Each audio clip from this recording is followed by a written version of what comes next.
Hello everyone, welcome back again with Racing Talk and with me, Mr. Antonius Arbian. And today, I'm not going to be alone. Today, we're going to discuss more with my friends about how's the parenting issue, how's the teenager's life, and I'm going to be with Miss Herta. Miss Herta, terima kasih untuk waktunya. Boleh perkenalkan diri dulu, backgroundnya apa, dan Miss Herta sehari-hari ngapain sih dan expertise-nya di mana? Oke, thank you banget Coach Abi. Oke, hai, perkenalkan nama saya Herta Kristabel Hambali. Saya adalah seorang psikolog klinis. Jadi expertise-nya apa sih? Kita ngomongin masalah psikologis dari mulai anak, remaja, sampai dewasa. Saat ini kesibukannya saya praktek sebagai psikolog. Kita juga praktek sebagai art therapist, play therapist, dan saya juga biasanya pendekatannya cognitive behavior therapy. Wah, thank you, luar biasa sekali ya atas pengalaman-pengalaman yang mungkin bisa dibantu untuk parents yang nonton ini. Dan pastinya kita memiliki pertanyaan-pertanyaan yang pada umumnya, dan di Raising itu banyak banget memiliki kendala dan juga pertanyaan yang sering banget ditanyakan ke Mr. Arbian dan juga trainer-trainer kita lainnya. Oke, kita akan mulai langsung aja pertanyaan seperti apa sih ya. Oke, yang pertama itu pertanyaannya adalah di mana zaman dulu nggak ada tapi di zaman sekarang udah ada, simple dengan gadget. Oke. Yes. Pastinya Miss Herta juga banyak dong klien-klien dan juga anak-anak yang punya masalah dengan gadget. Dan baik lagi, gadget itu tidak bisa kita hentikan pastinya ya. Setuju. Karena itu udah bagian dari kehidupan kita. Benar. Nah, pertanyaannya simpel. Sebenarnya apakah gadget memang bisa mempengaruhi kesehatan mental anak? Nah, ini pertanyaan menarik nih. Jadi aku sudah biasanya bilang gadget itu tuh kayak pisau.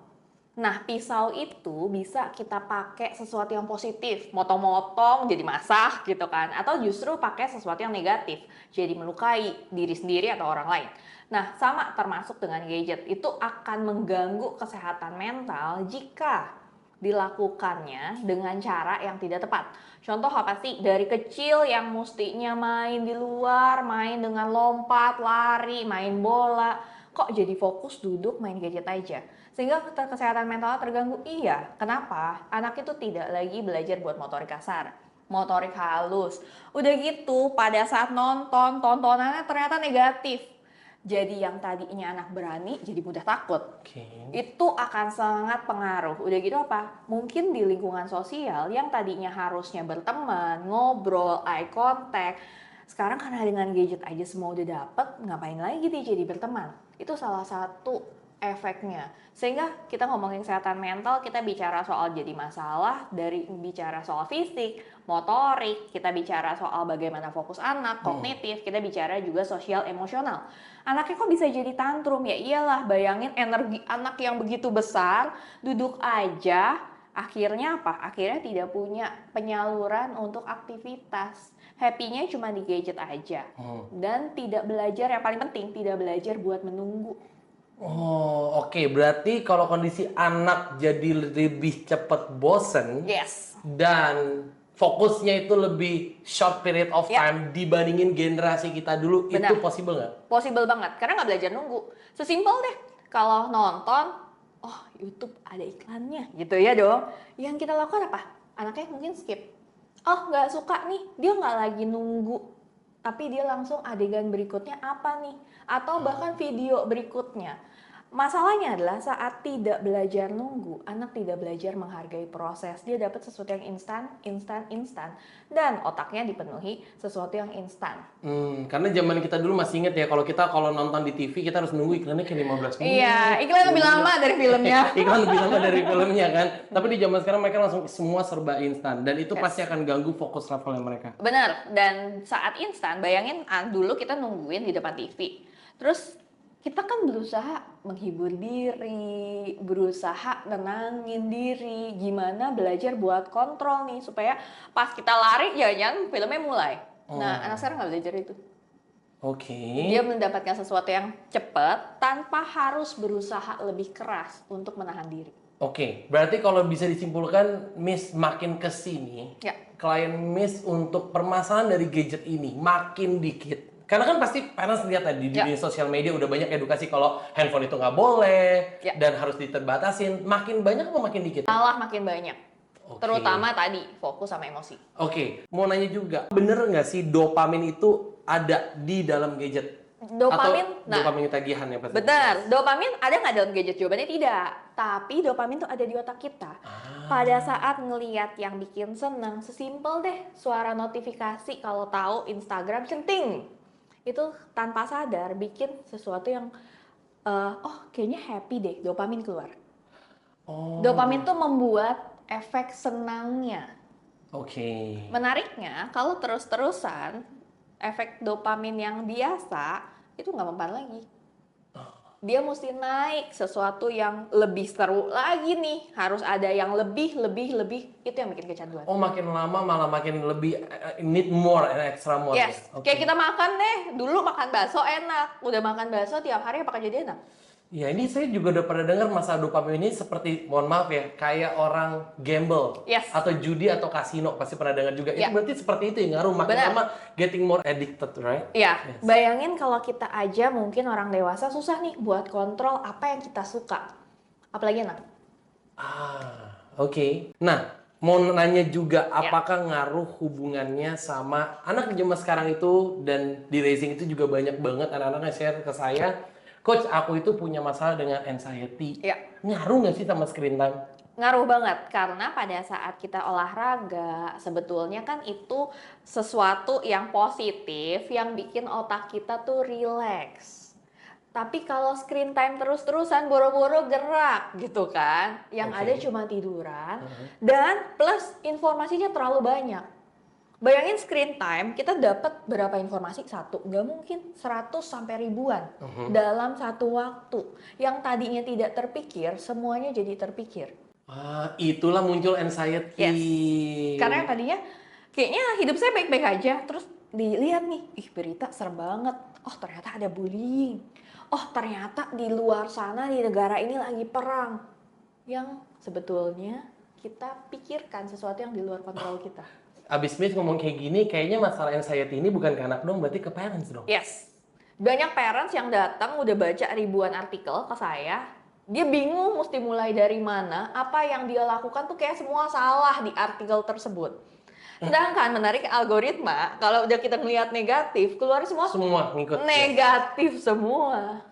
Oke, berarti parents yang anxiety pun juga akan harus mengawasi screen time dari parents itu, daripada wasting time atau mungkin di rumah aja anxiety malah makin numpuk, mungkin bisa bikin aktivitasnya dengan anaknya. Bener, Or with the family, right? justru aktivitas no gadget itu jadi penting sekarang.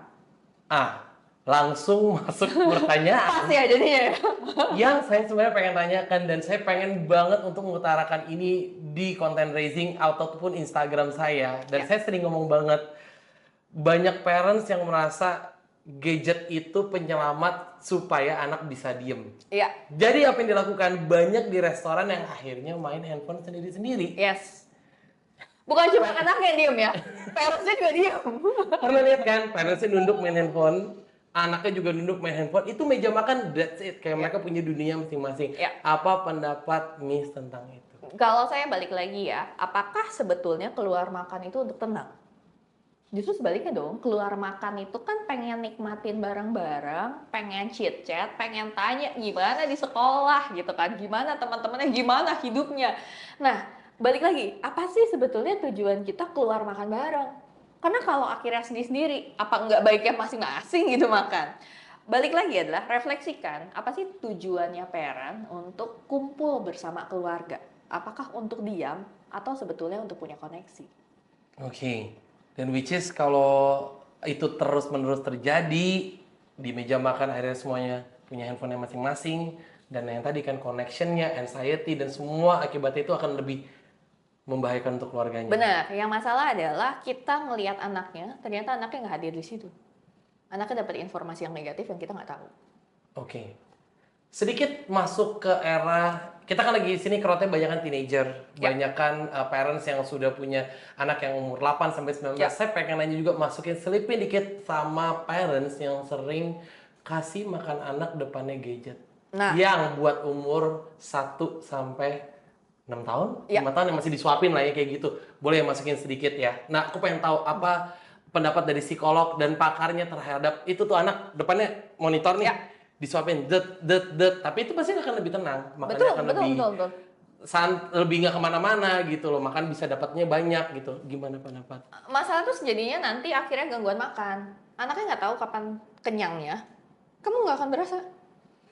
Anak nggak tahu apa yang dia makan, nggak tahu kata cukupnya.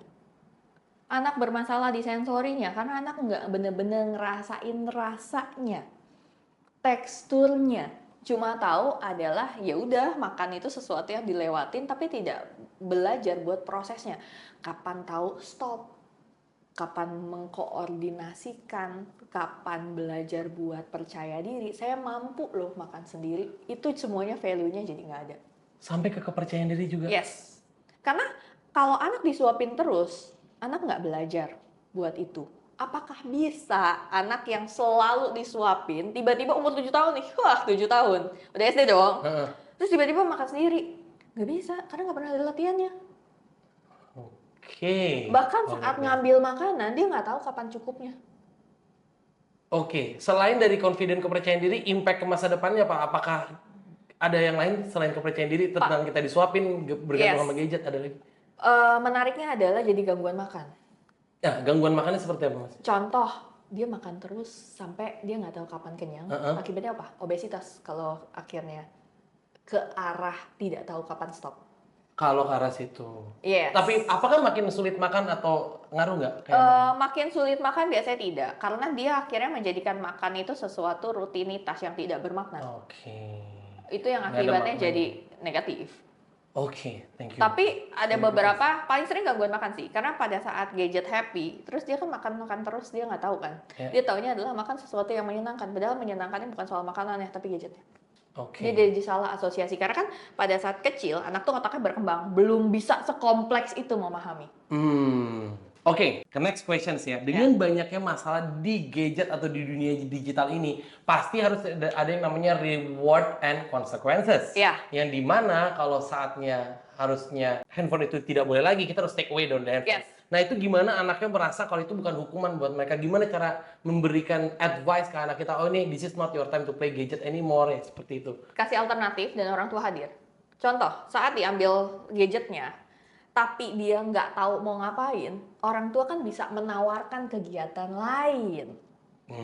Iya dong. I said this before ya. Yang kedua, nanya ya kayak, bener, terus kamu ngapain? Terus kamu ngapain? Loh, orang tua kalau bilang nggak tahu, ya sama-sama nggak tahu dong. Tapi kayak, ya kamu kan bisa gambar, kamu kan bisa journaling. Apalagi remaja ya, kita bisa main board game bareng. Nah, itu sesuatu yang menarik karena kamu nggak pakai handphone, tapi ada mama atau papa atau daddy, mami yang hadir di sini buat kita kegiatan bareng. Oke, pertanyaan yang tadi saya lupa tanyakan, sebenarnya satu hari itu anak maksimum berapa jam sih screen time? Mungkin dari umur dulu kali ya? Iya. Miss tahu kayak misalkan 1 sampai 5 itu boleh nggak? 6 sampai I don't know. Yeah, maybe you have the range. Nah, sebetulnya balik lagi ya, kita dalam kondisi normal tertentu, 2 tahun itu sama sekali no gadget. Sebaiknya. Emang ada 2 tahun yang dikasih gadget? Sekarang lumayan banyak sih. Oke.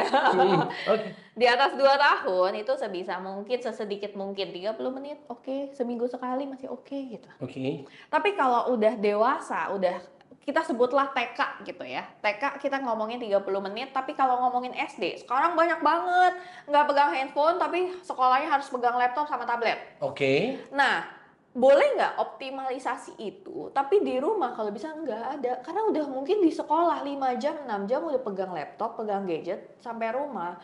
Bikin PR pakai gadget, Miss, nggak apa-apa, pas bikin PR aja. Habis itu mungkin mainnya kalau bisa kayak 30 menit, 1 jam. Karena kan banyak anak SD yang sekarang game online. Nah, nggak apa-apa, tapi dibatasin. Please, dan kalau untuk game online, awasin. Why? Karena banyak game online yang sekarang itu adalah pura-pura sebagai anak seusianya, padahal orang dewasa. Nah, itu mungkin next time kita bahas itu ya. Iya, next time kita bahas itu ya. Khususnya itu banyak yang di Discord channel, di dalam Roblox. I said this many times ya. Ternyata Pak Kari juga ngomong hal yang sama. Akhirnya ketahuan nih. Berarti banyak klien Miss yang datang ke sini yang dimana punya kendala itu. Di dalamnya ternyata mereka berteman atau bertemu dengan orang yang tidak sepantasnya atau merusak akhirnya mentalitas anaknya. Bener, kata-kata, stiker. Masalahnya kan kayak, stiker doang nih, tapi maknanya yang mereka kan nggak paham sampai sejauh itu. Terus banyak kayak akhirnya, oh ya pindah ya kita nanti ngomongnya di Discord atau di Telegram. Nah itu yang akhirnya nggak kepantau. Yang anak tanpa sadar share identitasnya mereka karena mereka pikir itu nggak apa-apa. Alamatnya rumah dan lain-lain itu yang jadi bahaya. Oke. Now, kita lebih masuk ke arah yang sedikit teenager ya. Ya. Yang dimana concern banyak parents di zaman sekarang itu anak-anak gak tahu masa depannya, goals-nya mau apa, tujuan hidupnya mau ngapain. Pertanyaannya simple, kalau kebanyakan main gadget itu bisa ngaruh nggak sih ke motivasi atau keputusan dia dalam mengambil kehidupan di masa depan mau ngapain? Iya, karena pada saat main gadget itu kan informasi sangat banyak. Yang kadang-kadang anak remaja tuh overwhelmed banget. Karena dia kan kalau kita ngomongin mengambil keputusan, data itu harus bertahap. Dari mulai sedikit, simple deh hari ini makan apa? Dia belajar ngambil keputusan. Simple deh, kamu kira-kira mau pilih subjek apa di sekolah? Itu pengambilan keputusan. Tapi bayangkan kalau akhirnya dengan gadget, terus ngambil banyak informasi yang dia sendiri sebenarnya nggak punya kapasitas itu. Akhirnya dia akan overwhelmed. Dia akan sulit punya pengambilan keputusan karena datanya terlalu banyak dan tidak terlatih. Oke, saya agak sedikit counter ya, agak nge-counter sedikit. Tapi bukannya dengan sosial media, dengan adanya TikTok, dengan adanya YouTuber, mereka kan kebuka dong banyak peluang-peluang opportunity yang lain gitu. Yang kayak ada aja di TikTok bikin konten kreator kayak Career Ladder atau Yuji sebagai orang yang bisa banyak language, itu kan sebagai mata pencarian orang melihat, oh iya ada loh opportunity ini loh. Benar. Tapi pertanyaannya adalah kita perlu mengimbangi dengan skill kritis. Anak tuh harus punya skill kritis, bener nggak ya segampang itu? Karena yang diagungkan di sosial media, oh ya saya jadi YouTuber dapat 1 miliar per bulan. Dia tidak melihat itu satu di antara jutaan yang orang mencoba. Nah, artinya adalah semua informasi itu harus ada kritisnya. Harus ada penyaringnya sehingga kita ngomongin oke, pengambilan keputusan. Tapi anak kan juga mesti punya soft skill kritisnya. Sehingga dia belajar buat itu. Kritisnya apa lagi? Prosesnya. Iya dia 1 miliar per bulan setelah berapa tahun, setelah berapa video. Kenapa? Karena yang sekarang masalah adalah anak tuh tidak memahami proses di balik itu. Dia melihat adalah sesuatu yang instan hasilnya. Oke, so you must look everything first, doesn't take everything kayak semuanya langsung diambil tanpa difilter. Yes, harus dilihat. Oke, sekarang udah menuju ke pertanyaan yang menuju terakhir ya. Miss, ready? Ready? Kayak takut nih pertanyaan final kayaknya ya. Pertanyaan final ya. 10 juta ini ya. Oke, gini, Miss kan udah ngalamin banyak klien macam-macam dari parentsnya, dari parents yang dari punya anak usia yang dini banget. Dini banget dari setahun kali. Setahun sampai all the way yang teenager. Ya. Menurut Miss, tips apa sih di zaman sekarang yang harus parents perhatikan atau yang Miss bisa bantu untuk para follower dari Raising atau dari Miss juga yang nonton video ini, apa sih tips yang untuk sekarang ini yang parents harus perhatikan? Karena kan tips itu terlalu banyak yang udah beredar di sosial media gitu. Yang perlu mereka fokusin apa sih sekarang? Mungkin balik lagi ya, bayangkan gadget itu pisau. Kita perlu sebagai parent ngajarin pisau ini buat apa. Sehingga kita fokus, gadget itu bukan sesuatu yang kita perangi, tapi tools, alat yang kita kasih tahu ini harusnya seperti ini loh. Tapi tanpa pisau pun, kamu baik-baik saja. Dan kalau kita ngomongin, udah tahu nih, kita arahnya adalah parents tuh ngasih tahu gadget tuh bagaimana baiknya. Bukan cuma ngelarang, tapi baik itu dipakai sebagai apa. Yang kedua adalah be present. Kehadiran parent itu akan sangat membantu, kehadiran buat ngedengerin. Apalagi kalau remaja ya, kehadiran buat diskusi. Itu yang sangat-sangat penting. Jadi fokusnya dua. Satu, sadari gadget tuh harusnya buat apa. Yang kedua adalah be present. Jadilah kehadiran, jadi anak tuh nyaman buat ngobrol, buat cerita, buat ngambil keputusan, buat diskusi, be present buat mereka. Wow, luar biasa sekali ya. Berarti tips utama yang tadi saya dapat keywordnya adalah be present. Oke, nah buat parents yang mau tahu lebih untuk berkonsultasi lebih, Miss Herta boleh di-share gimana caranya hubunginnya kemana? Oke, buat parents yang mau tahu lebih lanjut tentang aku atau tentang anaknya, tentang dirinya sendiri, tentang seputar kesehatan mental, boleh ke Instagram aku atau ke TikTok aku di herta.psikolog. Dan saya praktek di rumah sakit, di klinik, dan juga di biro psikologi. Oke, thank you banget Miss Herta untuk waktunya. Thank you juga. Kita sebisa mungkin nanti mungkin next month kita akan buat konten lagi, dan di sini buat Parents Raising tahu kita setiap bulan kita ada Parents Up. Nah di situ mungkin kedepannya kita akan mengundang Miss Herta untuk lebih memberikan deep seminar atau Q&A ketika parents ingin tanya jawab secara langsung. Dan thank you so much for the time and see you again next time. Bye.